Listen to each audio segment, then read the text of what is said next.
At 36 years old, Calix Washington made $89,000 a year operating a gantry crane at the port of New Orleans.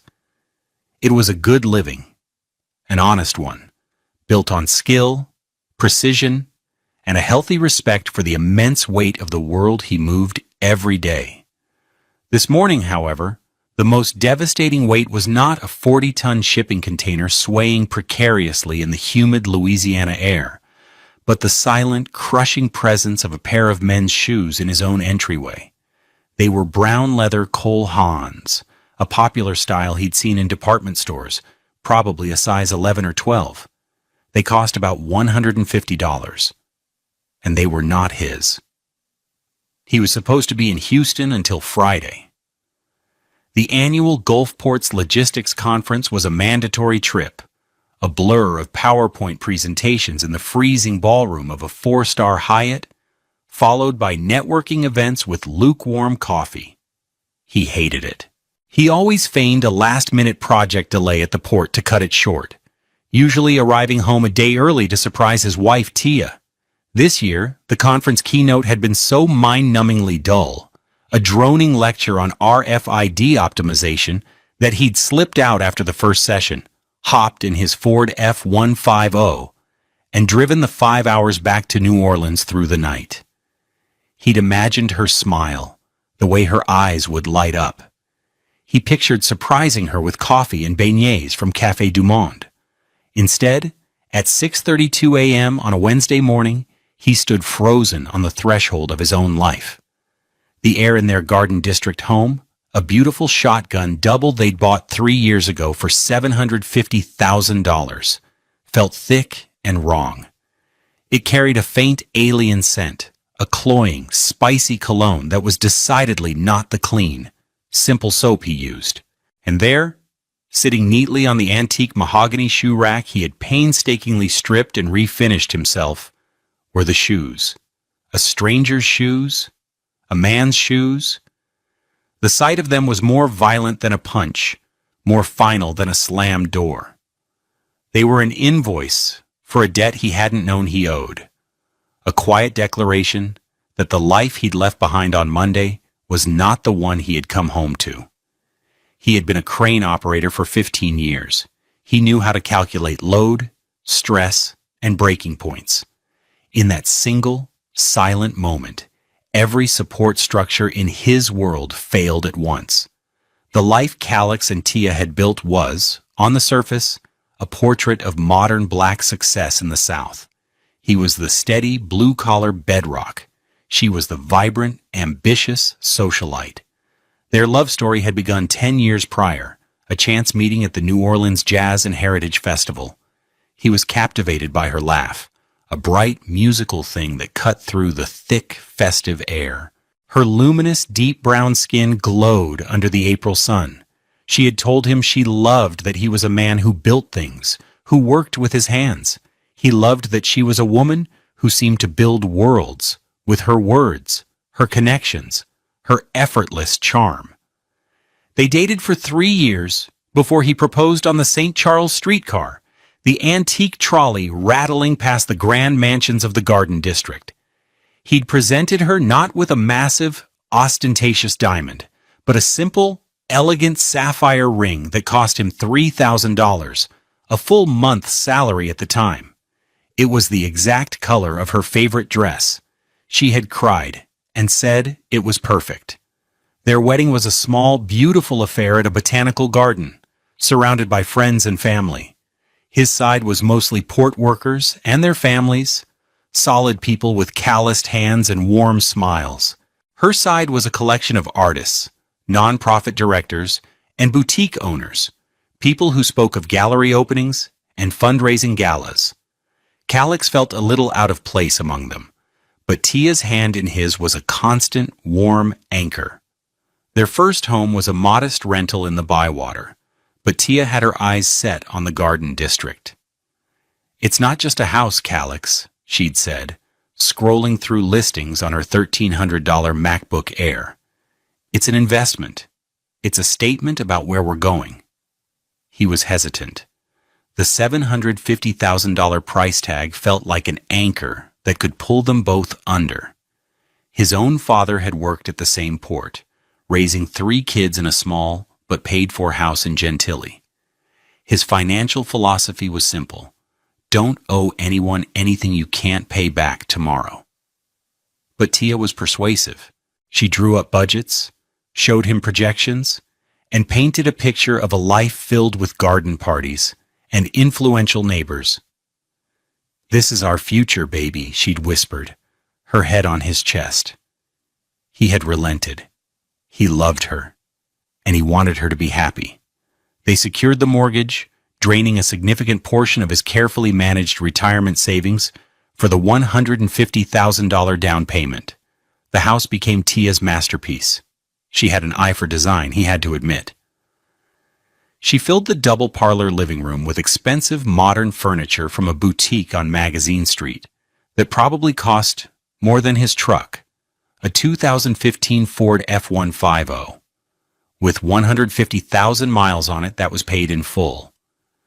There was a sleek white leather sofa that cost $6,000 and an abstract painting that was mostly just a single, aggressive red slash on a white canvas, for which she'd paid $2,000 at a charity auction. Calix didn't understand the art, but he understood the pride in Tia's eyes when her friends came over and gasped with admiration.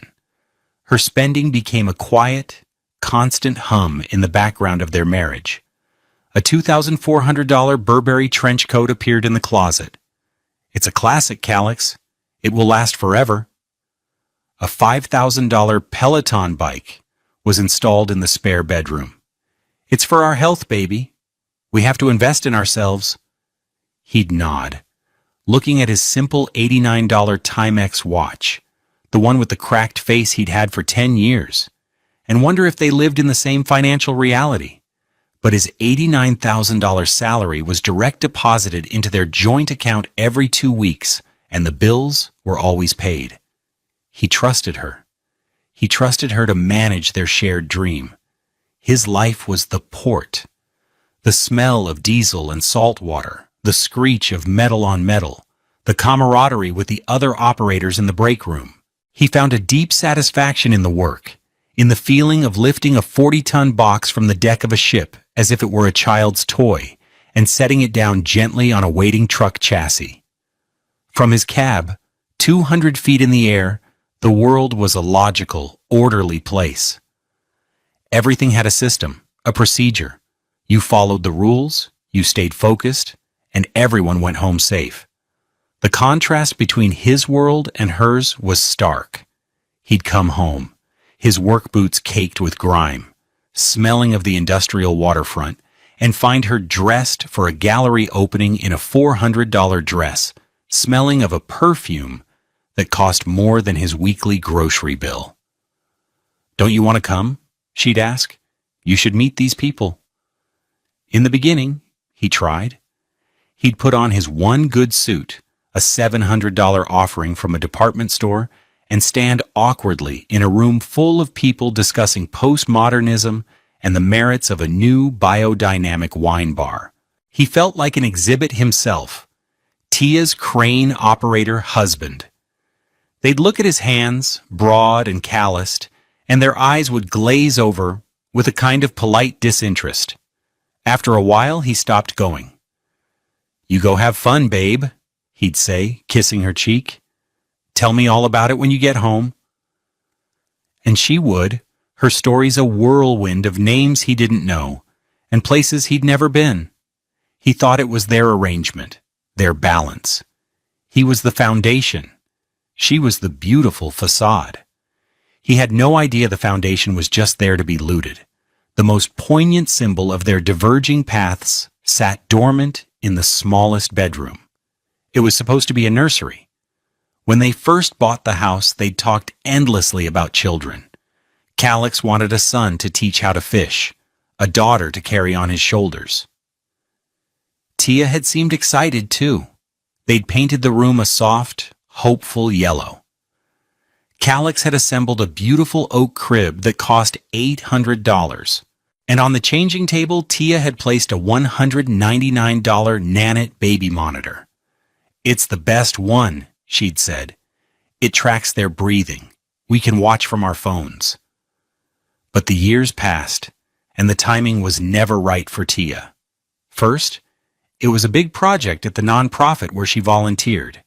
Then, it was planning a major fundraising gala. The nursery became a storage room for her online shopping returns. The crib gathered dust. The baby monitor, however, remained. One day, after they got their beagle, Buster Tia had a clever idea. "Let's put the monitor in the living room," she'd suggested. "We can check on Buster when we're out." Calix had agreed, mounting the small white camera high on a bookshelf, its unblinking eye aimed at the expensive white sofa. The Nanit app, with its push notifications and cloud storage, remained on his phone, a forgotten relic of a future that never arrived. He had no idea it was about to become the primary witness to the demolition of his past. The world outside the tinted windows of Calix's Ford F-150 was still waking up. He had driven on autopilot to a small, unofficial lookout point by the Industrial Canal, a place where port workers sometimes came to eat their lunch and watch the massive ships navigate the narrow waterway. The sun was a pale, hazy disk behind the morning humidity. He cut the engine. The silence in the cab was absolute, a stark contrast to the screaming chaos in his head. The shoes, the brown Cole Haans. They were so specific, so mundane, and yet so utterly catastrophic. They weren't kicked off in a hurry. They were placed neatly on the shoe rack, as if their owner belonged there, as if he had every right to be there. Calix felt a cold wave of nausea. He hadn't gone inside. He hadn't stormed up the stairs. His first, overriding instinct was a strange, chilling calm. It was the same feeling he got in the crane cab when a sudden gust of wind caught a container and it started to sway. You don't panic. Panic gets people killed.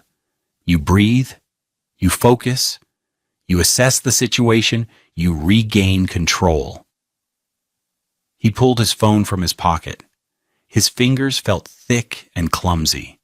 His hands, which could so delicately maneuver a multi-ton steel box, were trembling. He ignored the missed call from his conference liaison in Houston. He ignored the text from his buddy asking about the Astros game. He scrolled through the pages of apps, his thumb hovering for a moment over Tia's icon, her smiling face in a selfie from their last vacation to the Florida Keys. He kept scrolling until he found it, the small white icon with a blue one, the Nanit app. He tapped it. The app opened, a relic of a life he'd thought they were building. He'd forgotten his password, but his phone had it saved. After a moment, a loading screen gave way to a live video feed. The image was grainy in the low morning light, but unmistakable. It was his living room, the $6,000 white leather sofa, the $2,000 red slash painting. The morning sun was just starting to filter through the plantation shutters. The room was still and quiet, but the app wasn't just video, it was audio. It was always listening. His thumb, moving with a will of its own, tapped the Activity tab. A timeline appeared. It was a log of every sound and motion the camera had detected. 6:34 a.m., sound detected. 6:21 a.m., sound detected. 5:45 a.m., motion detected. His heart hammered against his ribs. He could go back. He could listen. With a deep, shuddering breath, he pressed play on the most recent event from just a few minutes ago. The timestamp was 6:34 a.m. He heard the faint sound of his own truck's engine as he had pulled away from the house. Then, a new sound. A man's voice, thick with sleep. What was that? Tia's voice. Sugary sweet? But with an edge of annoyance he now recognized as her default tone when speaking about anything that inconvenienced her. Probably just the garbage truck, baby. Go back to sleep. Baby. She had called this stranger Baby, the same pet name she used for Calix. It was a small thing, but it felt like a razor blade sliding under his skin. You sure? The man's voice, Devontae's voice, though Calix didn't know his name yet, mumbled. Sounded close? I'm sure, Tia said, her voice softening, becoming seductive. Don't worry. My husband, the big, dumb crane operator, is 100 miles away, listening to some boring speech. He's at the conference till Friday. We have all the time in the world. The big, dumb crane operator. The words landed like body blows. He couldn't breathe. It wasn't just the cheating. It was the contempt, the casual, dismissive cruelty. This was how she saw him. This was what she said about him when she thought he couldn't hear. The man who paid the $750,000 mortgage. The man whose retirement savings had been pillaged for the down payment. The man who worked 60 hours a week in a dangerous job to fund her collection of Burberry coats and abstract art. He was the big dumb crane operator. A cold, terrifying clarity washed over him. The shock and the hurt were still there, a raging inferno in his chest, but something else was being forged in that fire. A quiet, methodical resolve. He wasn't going to storm back to the house. He wasn't going to scream and break things. That's what the big dumb crane operator would do. That's what they expected. No, he was going to sit here in his paid-for truck, overlooking the murky waters of the industrial canal, and he was going to listen. He was going to become an archaeologist of his own ruin, carefully digging through the layers of lies, one audio file at a time. He tapped on the screen, scrolling back. An hour, a day, a week. The app had a cloud storage subscription, the premium one Tia had insisted on, for $99 a year. For the memories, she'd said. It stored everything, every sound, every motion, for months. He had a year of betrayal cataloged and waiting for him. He pressed play on an entry from the night before, and he began to listen to the sound of his world being dismantled, piece by piece. The next 48 hours were a descent into a surreal, private hell. Calix didn't go home. He didn't go to a hotel. He drove west, out of the city, and found a nondescript 24-hour diner off I-10. He sat in a corner booth, the cracked red vinyl sticking to his skin, and ordered black coffee. With his earbuds in, the phone resting on the sticky tabletop, he began his grim excavation. The diner's fluorescent lights hummed, casting a pale, sickly glow on his face. His deep brown skin, usually warm and vibrant, looked ashen. He was a ghost, haunting the edges of his own life, listening to the party he was never invited to. The audio files were a litany of casual cruelty and breathtaking arrogance. He started with the night before, Tuesday. He'd called her around 9 p.m. from Houston, just before he'd made the decision to drive home. He remembered the conversation vividly. He'd been lonely in his $289 a night room at the Hyatt, staring out at the Houston skyline. She'd sounded so loving, so concerned. Are you eating right, baby? Don't work too hard, I miss you. Now he listened to the audio from 5 minutes after he hung up. Was that him? Devontae's voice, smug, confident. Yeah, Tia sighed, a theatrical, put-upon sound. The nightly check-in? God, he's so predictable. What did you tell him? The usual. I miss you. I love you. The house is so empty without you, she said, her voice mocking her own words. They both laughed. It was a shared, intimate laugh. The kind of laugh Calix hadn't heard from her in years. He eats it up. He thinks this life we have just happened. He has no idea what it takes to maintain this. The networking, the parties. He'd rather be at some grimy bar with his port friends. Hey, I like grimy bars, Devontae joked.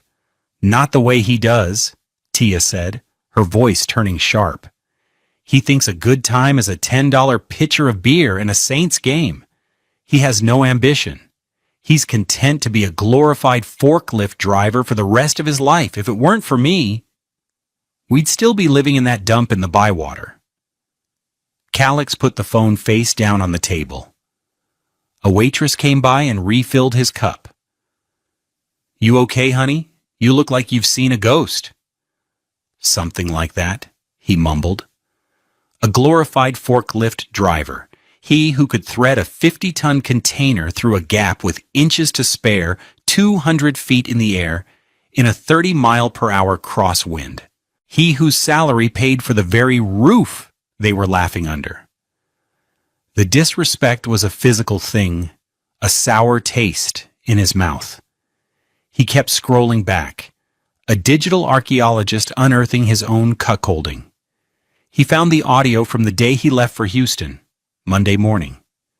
He remembered kissing her goodbye at 5 a.m. She'd been warm and sleepy, clinging to him. "Be safe, baby. Call me when you get there." The monitor picked up the sound of his truck pulling away. He listened, his stomach in knots, for what came next. He didn't have to wait long. Less than 10 minutes after he was gone, he heard the sound of her phone dialing. "Hey," she said, her voice bright and awake now. "He's gone. The conference is till Friday. The house is all ours." There was a pause. "I know, just get over here. I'm already lonely." Calix felt a cold fury settle deep in his bones. The affair wasn't a mistake. It wasn't a one-time thing. It was a coordinated, tactical operation. His work schedule, his travel, his predictable nature, they weren't features of his life. They were vulnerabilities she and her lover exploited. His trips to conferences in Long Beach, Savannah, Baltimore. How many times had this happened? How long had this been going on? He scrolled back and back and back. Weeks turned into months. The evidence was overwhelming, a tidal wave of betrayal. He heard them planning weekends away while he was on 24-hour shifts. He heard them laughing about a cheap bottle of wine he'd brought home, a bottle he thought was fancy. He heard them discussing finances. Their finances. "We need to get Tia's name on the deed to her mother's house," Devante said in a recording from 3 months ago. "If anything ever happens with Calix, you need to have your own assets, completely separate." "I know," Tia fretted, "but my mom is so old-fashioned. She put Calix's name on it, too, when we helped her with the roof. Said he's a good, steady man." They both scoffed. "We'll work on her," Devante said smoothly. "In the meantime, you need to be putting more aside. That little account we opened, you need to feed it. Every time he gives you cash for groceries, you skim 100. He'll never notice." Calix's blood ran cold. The secret account. The skimming. This wasn't just an affair. This was a conspiracy. A long-term financial and emotional fraud. He felt a strange sense of detachment, as if he were watching a movie about someone else's life. The pain was immense, a vast, dark ocean inside him. But on the surface, there was only ice. The most damning conversation, the one that broke what was left of his heart, was from 6 months ago.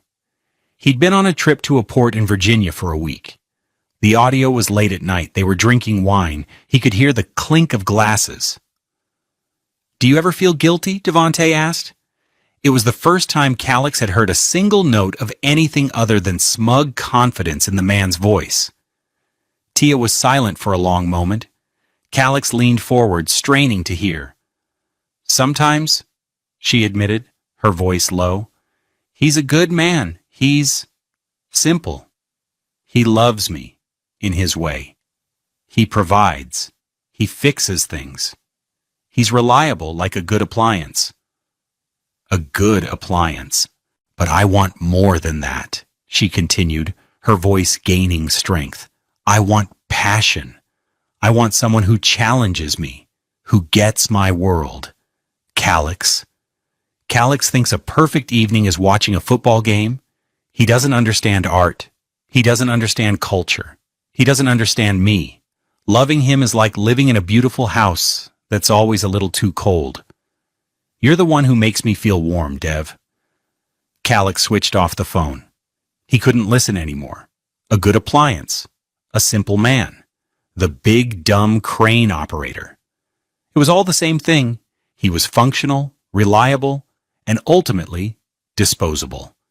He had been a resource to be exploited, a foundation for a life she wanted to live with another man. All the expensive furniture, the art, the parties. It wasn't for them. It was for her. He was just the funding source, the inconvenient but necessary infrastructure.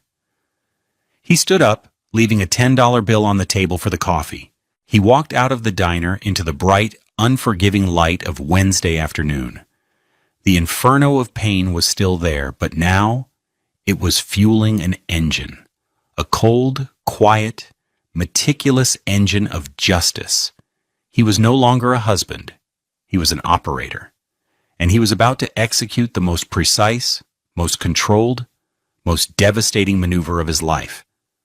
The target was his own life. The payload was the truth. And the collateral damage was not going to be his. The facade had to be maintained. This was the first rule of his new, grim reality. Any deviation from his normal routine would alert Tia, would give her time to prepare, to hide, to spin a narrative. He couldn't allow that. The element of surprise, which he had once hoped to use for a romantic gesture, would now be weaponized for a strategic strike. He drove to a cheap motel on the outskirts of Metairie, a place with peeling paint and a flickering neon sign that promised color TV. It cost him $79 a night. Cash.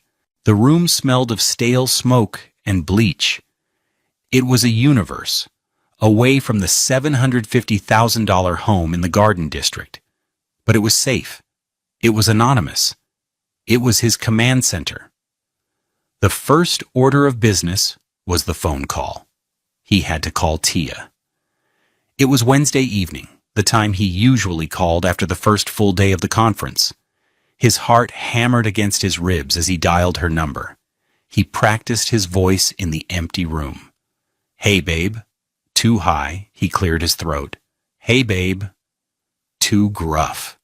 He took a deep breath, picturing himself in the crane cab, talking to the foreman on the radio, calm, clear, professional. She picked up on the second ring. "Calix, I was just thinking about you." Her voice was a symphony of feigned affection, each note perfectly pitched. He could hear the faint sound of a television in the background. "Hey, babe," he said, his voice miraculously steady. "Just checking in. Long day." "Oh, I bet. Is it terribly boring?" she asked, a hint of laughter in her voice. The irony was a physical blow. "You have no idea," he said. "The double meaning of private, bitter satisfaction. Just a lot of talk about logistics and supply chains. My brain is fried." "Aw, my poor baby," she cooed. "Well, you just have 2 more days. I'm counting the minutes until you're home. The house is so empty without you." The lie was so effortless, so practiced. He felt a dizzying wave of dissociation, as if he were floating above the scene. He was in a grimy motel room, listening to his wife lie to him from their home, where she was likely sitting with her lover, the man whose shoes had been in their entryway that very morning. "I miss you too," he said. The words tasted like ash. "I'm probably just going to grab some room service and crash. Got an early start tomorrow." "Good. Get some rest. I love you," she said. "Love you too," he replied, and hung up. He leaned his head back against the cheap particle board headboard and let out a breath he didn't realize he'd been holding for a full minute. The first lie was over. He had performed his role as the big, dumb crane operator successfully. She suspected nothing. Next, he turned his attention to the evidence. The audio files were a start. A powerful, damning start. But he needed more. He needed a narrative. He needed a timeline. He needed numbers. He opened his laptop, a sturdy $500 Dell he'd bought for taking online certification courses for the port, and connected to the motel's spotty Wi-Fi. He logged into their joint bank account. For years, he'd let Tia manage the day-to-day finances. "You're so busy, baby," she'd say. "Just let me handle it." He'd been grateful. Now he saw it for what it was, a strategic move to control the flow of information. He started at the present and worked his way back month by month. He opened a spreadsheet. The patterns emerged quickly. Every time he was out of town for a conference, Long Beach in February, Savannah in May, Baltimore in September, there was a series of suspicious expenditures. A $450 charge at Commander's Palace, a restaurant they only went to for their anniversary. He checked the date. He was in Baltimore. There were charges for spas, always for 2 people, an $800 charge at the Windsor Court Spa for a couples package. He cross-referenced the date with the Nanit audio. He found a clip from that evening, Tia and Devante laughing about the snooty hotel staff. He found weekly cash withdrawals, always for $500, always from an ATM near Tia's favorite yoga studio. He'd always assumed it was for groceries and incidentals. Now he remembered Devante's voice from the audio. "Every time he gives you cash for groceries, you skim 100, he'll never notice." He started a new column in his spreadsheet. Suspected misappropriated funds. The number grew at an alarming rate. There were Venmo transactions disguised with innocent emojis. A wine glass emoji for a $200 payment to a woman he didn't know. He looked her up. She was a sommelier who did private tastings. Another charge for $1,000 to a man with a paintbrush emoji. An artist. Tia was funding a lifestyle, not just for herself but for Devante, using Calix's money. She was curating a world for her lover, using her husband's paycheck as her budget. He worked through the night, fueled by black coffee from the motel's ancient machine. Each transaction was a small betrayal, a piece of a much larger, uglier puzzle. The $2,000 painting, the $5,000 Peloton. He started to see them not as extravagant purchases, but as assets in her new life. Things she planned to take with her. By Thursday morning, the sun was streaming through the gap in the cheap curtains. His eyes were gritty with lack of sleep, but his mind was sharp. He had a spreadsheet with dates, times, dollar amounts, and cross-references to audio files. It was a meticulous, irrefutable chronicle of a year-long fraud. The total in the misappropriated funds column was $47,280. The number was obscene. It was more than half his annual salary, pissed away on wine tastings, spa days, and dinners for his wife and her boyfriend. The big, dumb crane operator had been funding the party all along, and he had the receipts to prove it. The second phase of the operation required a professional. Calix knew how to move containers, not navigate the labyrinth of family law. He needed a shark. He spent Thursday morning researching.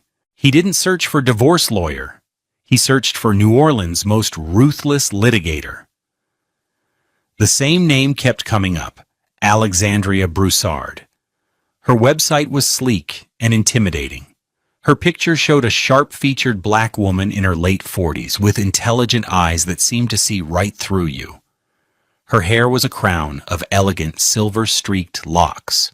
Her bio was filled with phrases like high-asset dissolution and forensic financial analysis. Her firm was in a glass tower on Poydras Street. Her billing rate, he discovered after a bit more digging, was a staggering $1,200 per hour. It was more money than he'd ever imagined spending on anything other than a house or a medical emergency. But this was both. It was a demolition and an extraction. He needed the best operator. He used a burner phone app, a $5 purchase, to make the call. He didn't want the number logged on his main phone's records. A crisp, professional voice answered. "Broussard and Associates." "Yes, I'd like to schedule a consultation with Ms. Broussard," Calix said, his voice calm. "Ms. Broussard's schedule is quite full. Are you a current client?" "No," Calix said, "but it's a matter of some urgency. It involves infidelity, significant financial fraud, and a substantial amount of digital evidence. There was a pause on the other end of the line. He could almost hear the gears turning. He had used the right words. "Please hold," the voice said. A minute later, another voice came on the line. It was smoother, deeper, radiating a kind of lethal confidence. "This is Alexandria Broussard. You have my attention for 5 minutes. Talk to me." Calix laid it out, quickly, precisely, like a foreman giving a pre-lift briefing. He gave his name, his wife's name, the value of their home, his salary, the length of the marriage.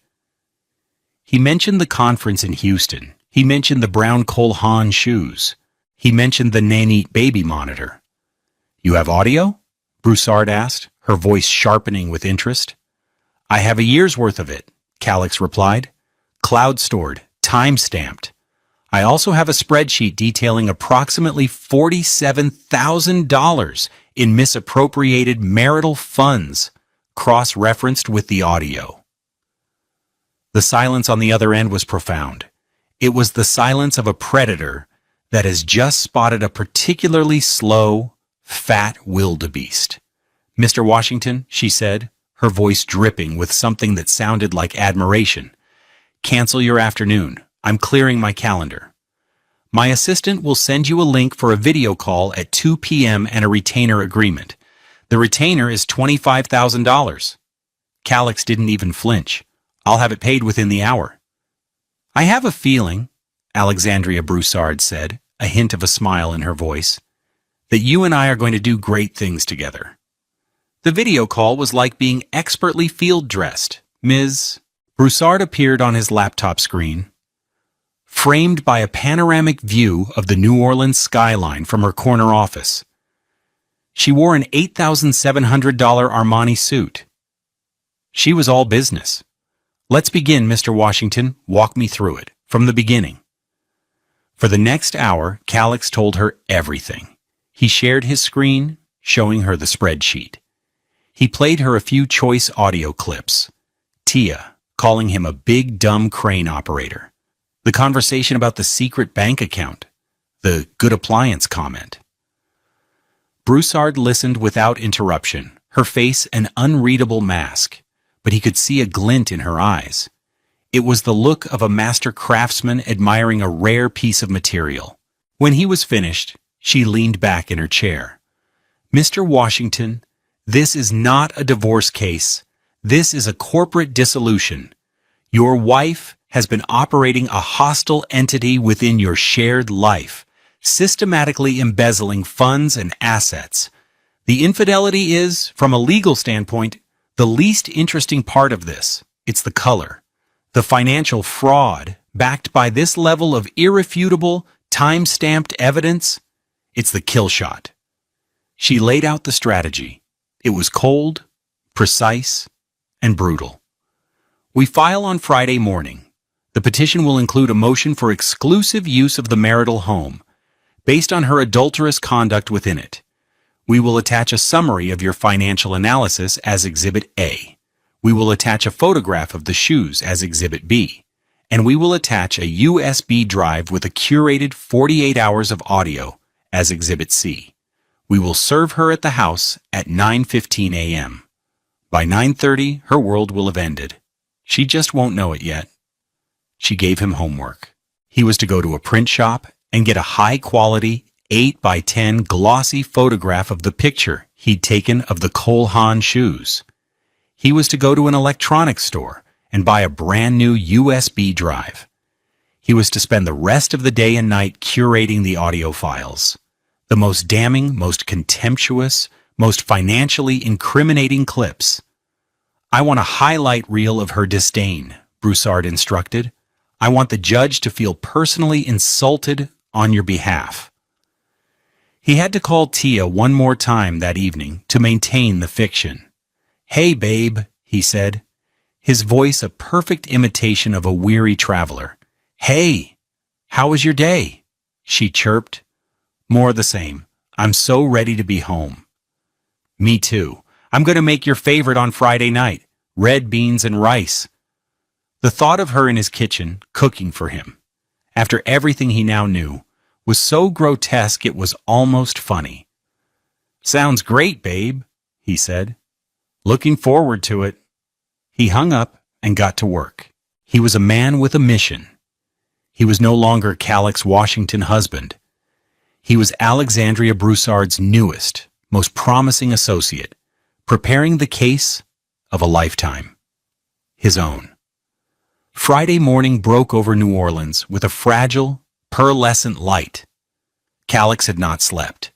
He had spent the night in his $79 motel room, meticulously editing audio files, creating a symphony of his own destruction.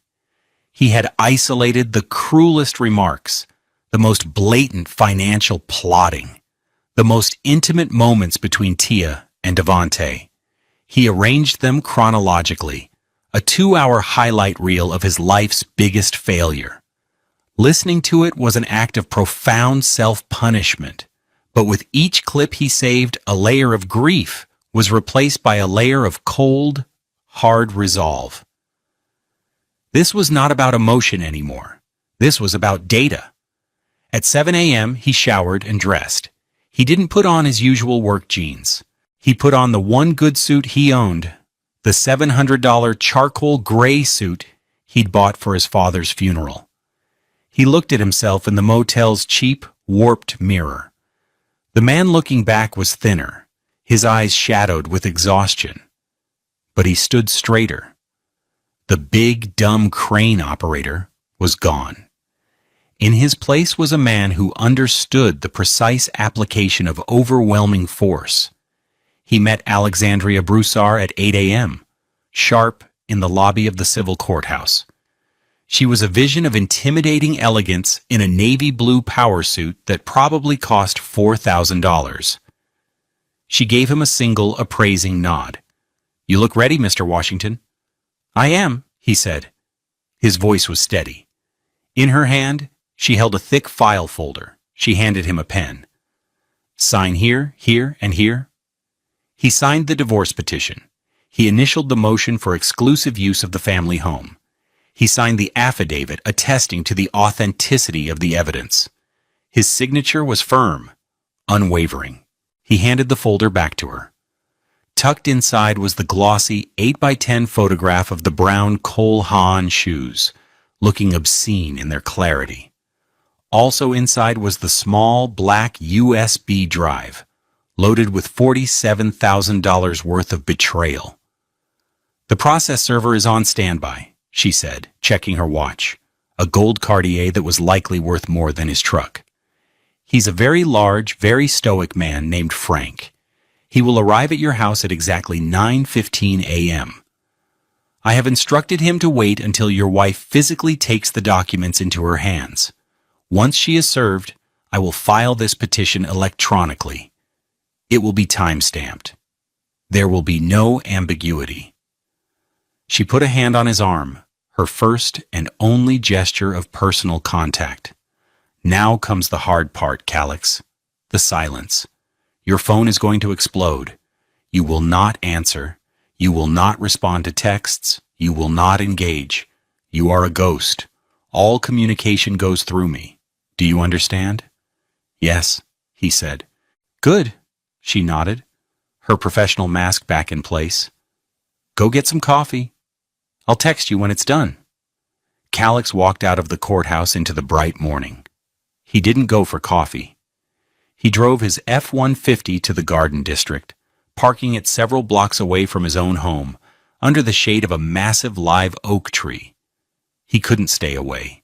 He needed to be near the blast zone. He sat in the cab of his truck, the engine off, and watched the second hand on his $89 Timex watch. At 9:14 a.m., a plain, dark blue sedan he didn't recognize pulled up and parked across the street from his house. A very large, very stoic man got out. Frank. He was wearing a simple polo shirt and slacks. He walked up the brick path to the front door and rang the bell. Calix held his breath. The door opened. It was Tia. Even from a block away he recognized her silhouette. She was wearing one of her expensive silk robes, a gift from him for her last birthday that had cost $150. Frank said something, holding out the thick envelope. Tia looked confused, then took it. Frank nodded, turned, and walked back to his car. He drove away. The strike was complete. The payload had been delivered. Calix looked at his phone, which he had placed on the passenger seat. It was 9:17 a.m. It was silent. 9:18. Silence. 9:19. He imagined her in the foyer, tearing open the envelope. He pictured her eyes scanning the legal jargon. He pictured her seeing the photograph. At 9:22 a.m., the phone lit up. Incoming call, Tia. He let it ring. It rang and rang and rang, then went to voicemail. Seconds later, a text message appeared on the screen. What is this? Another call. He ignored it. Another text. Calix, call me right now. This is a sick joke. And another. You're filing for divorce? Are you insane? The phone began to buzz incessantly. A string of texts, one after another, a digital torrent of panic and disbelief. What is Exhibit B? A USB drive? What is on this thing? You're trying to kick me out of my own house? Our house? My lawyer? What the hell is going on? Alexandria Broussard? Calix? She's a monster. He watched the messages scroll by, feeling nothing but a profound, chilling emptiness. The woman texting him was a stranger. The life she was fighting for was a television show he'd been watching from the next room. Then, the tone shifted. The anger gave way to dawning horror, then to pleading. The audio, you spied on me? You bastard. Okay, I messed up. I know. But we can talk about this. Please, baby. We can talk about this. Don't do this. Calix, please answer me. I'm scared. I'm sorry, okay? I'm so sorry. Just come home and we can fix this. You're destroying our lives over one mistake. That was the one. The one that made him let out a short, bitter laugh. One mistake. He thought of the spreadsheet. He thought of the year of audio files. He thought of Devante. He wondered if Devante had been there when Frank arrived. He wondered if he was there now, reading the messages over her shoulder. The brown Cole Hans, already by the back door, ready for a quick escape. A text came in from Alexandria Broussard. Filed and confirmed. Welcome to your new life, Mr. Washington. Calix started his truck. He didn't look back at the house as he pulled away. He was driving toward a future he couldn't yet imagine, leaving behind the smoking crater of a life that was no longer his. The big, dumb crane operator had finally brought the whole damn structure down. The fallout was swift and catastrophic, a controlled demolition executed with surgical precision. Alexandria Broussard's opening salvo was so overwhelming, so thoroughly documented, that Tia's legal response was a flailing, desperate scramble. Her hastily hired lawyer, a man whose entire practice seemed to be advertised on city bus benches for a flat fee of $1,999, was completely outmatched. He was a rowboat against a battleship. The first consequence was the house. Broussard's motion for exclusive use was granted at an emergency hearing the following week. The judge, a stern-faced woman who had seen everything, read the summary of the evidence, glanced at the photograph of the shoes, and listened to a 60-second audio clip of Tia and Devante mocking Calix's job. She didn't need to hear more. The ruling was immediate.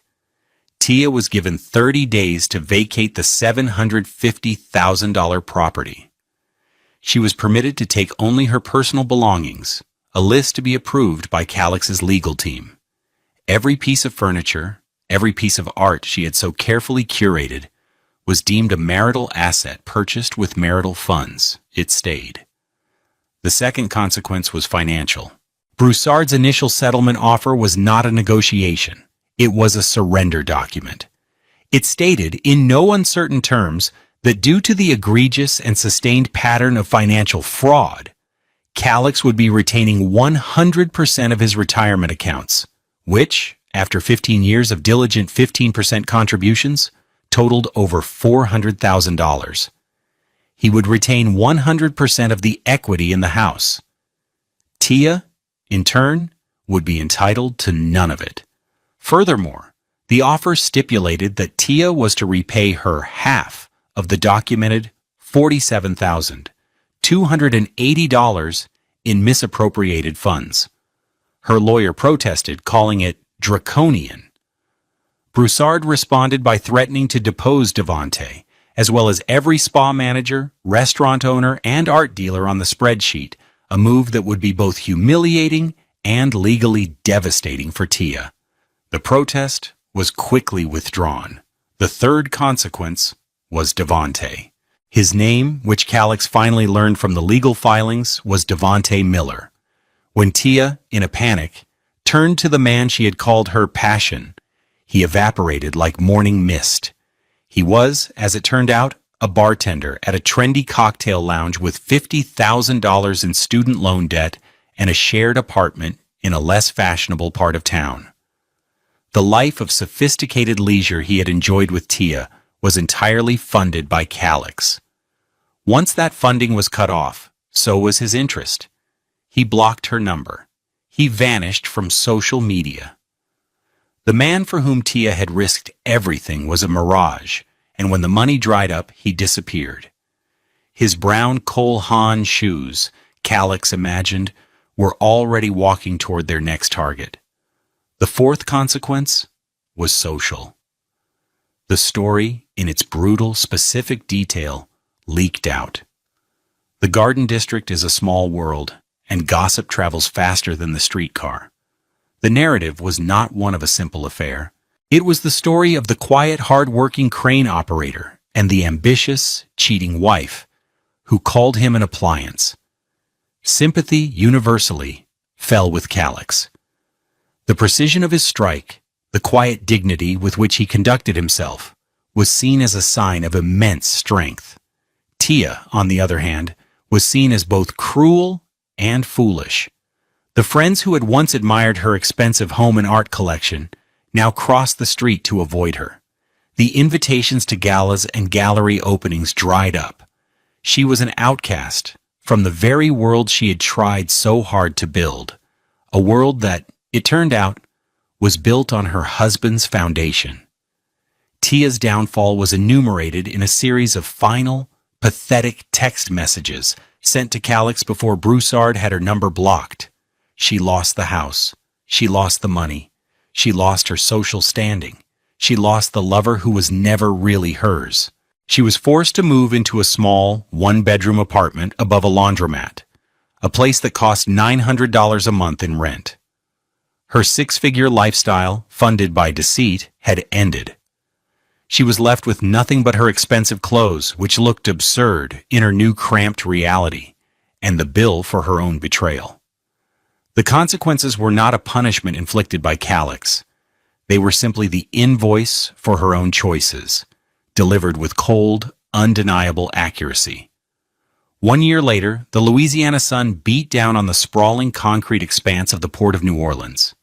From his perch, 200 feet in the air, inside the climate-controlled cab of his crane, Calix Washington watched the world move. Below him, a young woman in a hard hat and safety vest was directing a truck into position. Her name was Maya. She was 22, sharp as a tack, and the first recipient of the Washington Apprenticeship Grant, a program Calix had established with a portion of the money he no longer had to spend supporting a fraudulent lifestyle. He had endowed it with an initial $50,000. He watched as Maya gave the universal hand signal for all clear. She looked up at his crane and gave a thumbs up. He gave a short blast of the horn in acknowledgement, a sound of mutual respect that echoed across the container yard. He guided the spreader, the massive steel claw of the crane, down toward the container on the truck chassis. His hands moved on the joysticks with an economy of motion, a practiced grace. He thought of Tia's comment, the one that had once felt like a knife in his heart. A glorified forklift driver. She was wrong. This wasn't simple. It was a complex three-dimensional dance of physics, engineering, and instinct. It required focus, precision, and a deep understanding of the forces at play. It was a skill. It was a craft, and it was his. He was proud of the work he did, of the small, vital role he played in the great, flowing river of global commerce. That evening, he drove home not to a place of tension and lies, but to a sanctuary. The house in the Garden District was quieter now. He had sold off all of Tia's expensive, uncomfortable furniture and replaced it with solid, comfortable pieces he'd bought from a local craftsman. A sturdy oak dining table that cost $2,000. A deep leather armchair that had set him back $1,200. The walls, once adorned with art he didn't understand, now held framed blueprints of historic ships and beautiful, large-format photographs of the Louisiana wetlands. The infamous red-slash painting had been the first thing to go, sold to a collector for a surprising $3,000, which he had immediately donated to the apprenticeship fund. The house was his again. It was no longer a stage for someone else's performance. It was a home. He spent his evenings on the porch, reading, listening to the clatter of the St. Charles streetcar in the distance. He learned to cook, moving beyond just red beans and rice. He found a simple pleasure in the process, in nourishing himself with honest food. On weekends, he took long walks. He'd park his truck and just wander, exploring the city he had lived in his whole life but had never really seen. His favorite walk was down Magazine Street. He'd browse in the antique shops, grab a coffee at a local cafe, and just watch the life of the city swirl around him. He was a man at peace, comfortable in his own skin, in his own silence. He had lost a wife, but he had found himself. The trade, he now knew, was a bargain. He learned through the grapevine that Tia had moved to Atlanta trying to start over. He felt no anger toward her anymore, no bitterness.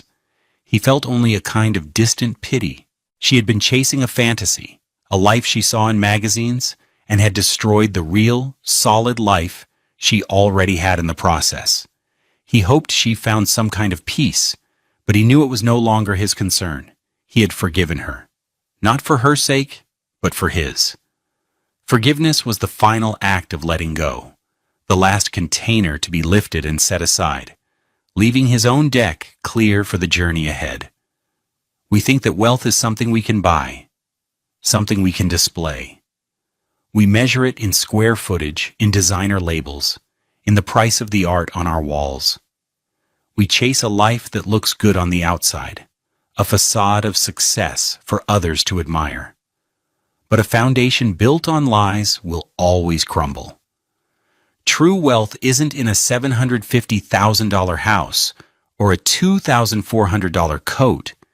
It's in the integrity of your work, the loyalty of your heart, and the quiet dignity of a life lived with honor.